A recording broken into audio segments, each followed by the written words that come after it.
Today, I'm going to be ranking every single team at Valorant Champions. And believe me, this tier list will upset you. Will our ranking match the results of Champions? Watch till the end to find out. Without further ado, let's get into it.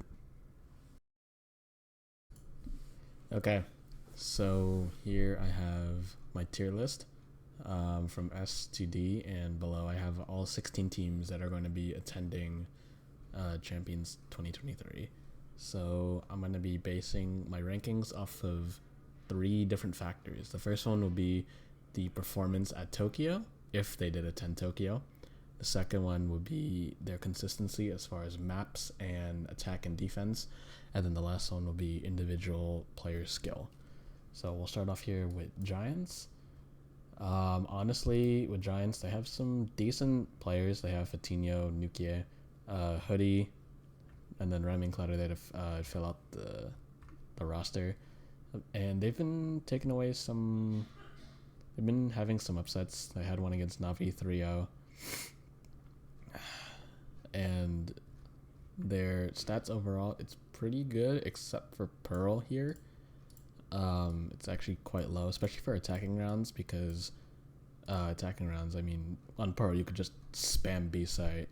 So, assuming they work on that, I would say high C tier so far. T1, I didn't keep up with T1 a lot. Pause. If you could subscribe, that would mean the world. This video took several hours to create, and subbing that the time I put in was worth it. Okay, let's get back into it. Actually, the TO1, they have the only person I know is Saya player. When he was on guard, he went absolutely insane. I know Zeta's good as well. The other ones I didn't see play a lot. As far as stats, I would say it's pretty good. They have the same issue with Pearl, and they've been taking some maps away from people. They actually beat EDG 2-1. They took a map away from NRG, and they took 2 maps away from DRX. So because of that, I would say that they would be in C tier. Next up is the good old GOAT Fnatic. I'm gonna be real with you. They're going straight to S tier. We all knew where that was going. Fnatic is just an absolute super team, dude. Every single one of their players has the chance to pop off, and their stats are their Pearl's kind of but they pull through. I think they ban Pearl sometimes as well, but they end up pulling through. They just bodied literally everyone. Every single one of their players has a chance to pop off, and I think they have the biggest chance of winning Champions 2023 as well. They're first back-to-back winners as well, so join the hype train. Next up is Zeta Division. Zeta Division, I only saw play in Japan, or not in Japan, in Reykjavik, and they had a really good run. I know Sugar Zero is going pretty crazy, and they've actually been taking some teams out in Pacific League as well, and they're actually really consistent. Their attack runs are good. They need to work on their defense a little bit on Pearl, but aside from that, they actually have a pretty decent shot of making it really far in Champions. I would say B tier, top of B tier. All right, time for controversial stuff. NRG, the Optic Core with replaced Ye and Marved in the form of Artist and Som. Honestly, yeah, they look pretty consistent, but you can't have these kind of lower stats here on your attacking sides on Ascent especially. And Split, I would understand Split, but Ascent, it's almost unjustifiable. Also, I can never get over what you did, Some. How'd you miss that? How'd you miss the shorty shot, man? How'd you miss that? What happened? For that, I'm gonna say I'm saying they're B tier. I don't have much faith. But it's a good team, but I don't have much faith. Bilibili Gaming, I haven't heard of this team in my entire life. These are their stats though. They're actually pretty good. They're really good actually, but they just have to work on their Pearl attack rounds a little bit. But they have a good win rate despite those attack rounds. And they've been taking some some maps as well. Against FPX, they won 3-2. They took a map away from EDG. So they have a pretty decent shot in making it decently far. I'm going to say that I have no idea who these are, but I'm going to say they actually... I'm going to say right there. B tier. Team Liquid. Let's see here.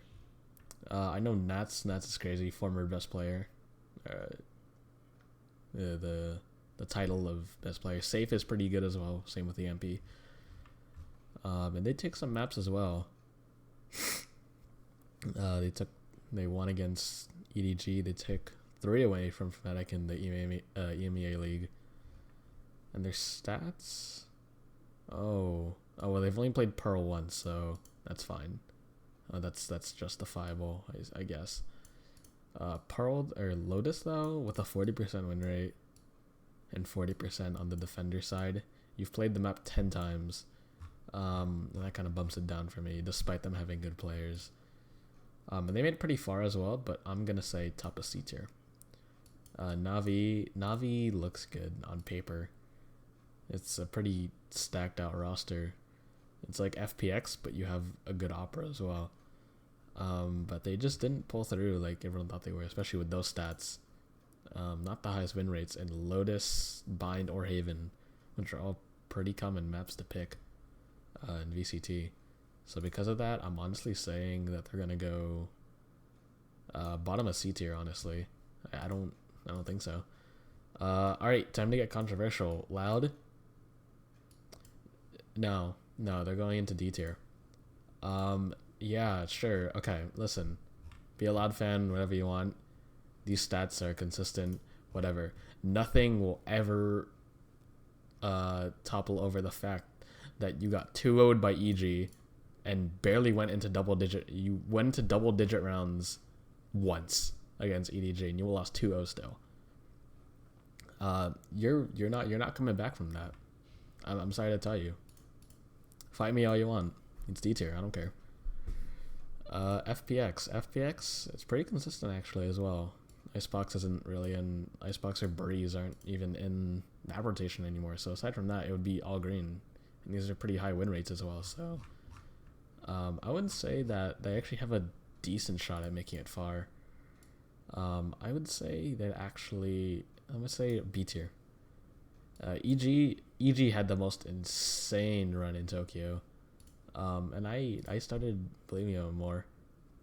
So they started showing up. Ethan, Dragamo, Com, Boostio, and what was on picture? Demon 1. All of them kind of turned up. They did get 3-0'd by Fnatic, but it shows that it was actually pretty close.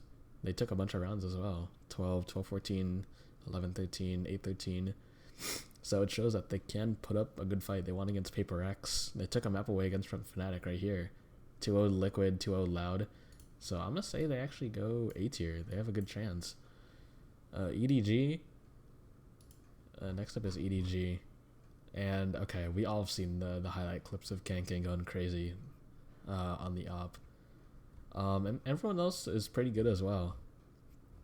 And judging by the stats, again, Icebox and Breeze are no longer in rotation, so it's all green and it's really consistent. And ever since Tokyo, I had no idea who EDG was, and they came in guns blazing and just destroyed everyone. So in my opinion, I think they have a good shot at winning this. I'm going to say A tier, but I don't think they'll win against EG. Next up is Paper Rex. Paper Rex is like if you gave a monkey crack cocaine and then let him play Valorant. It's chaotic, but they're just able to pull through. Like, no one's ready for the explosive plays that they have, and despite like right here, they lost 3-2 to EG, but they put up a good fight in all these maps as well. So I would say they actually have a pretty good shot as well. And because of their consistency as well, with Lotus, it's not the best on attacking. But still, honestly, they have a really good shot at winning this. They made it, I think, they placed 3rd in Tokyo. And if they just work out some anti-stratting and such, they have a pretty good chance at winning. Next up is Crew. I actually have not seen Crew play at all. I've never seen this team play, and with stats like that on Fracture, Lotus, and Pearl, which are all really common maps to pick when in competitive Valorant, I don't see them getting really far unless they work out something there. They could ban them, but they're not gonna make it far because eventually they're gonna have to play those maps, and it's not gonna go very well unless they work something out. So honestly, crew, I think it's gonna be. I'm gonna say bottom is. I'm gonna say high D tier. I think. Foot Esports. I think Foot is okay. It's not. It's definitely not the best. Foot is not like totally up there. Again, right here, Fracture. It's their weakest map, which is also a pretty common map. 15 times you've played Fracture and you've won 4, which is not the best. They do pretty good in all their other maps though, except for defending here. These defending maps on Lotus and Fracture are not the best. They took a map away from DRX, which is not bad, and they 2-0 Navi. But I don't think they have a chance to get super far in the tournament. I'm gonna say that they'll think right here, right above Navi. Finally DRX. Honestly, DRX kind of, in my opinion, DRX kind of fell off.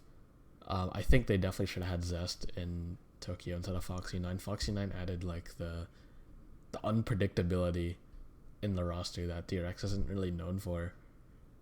It's not like the original roster that works so well, despite like them being really slow and methodical, but it just worked. And their stats, on Lotus, it's not very good, but they've only played one time, so I'll give them a pass. But everything else is really good. These are all really consistent, like almost 70s, and if they work a few things out, I think they have a good chance to make it decently far. I think I would put them middle of B tier, right there. All right, this is my tier list. We'll see how Champions goes, but if you disagree with me, I don't care. You can disagree with me, but I'm still gonna believe it. If you disagree, I will hunt you down.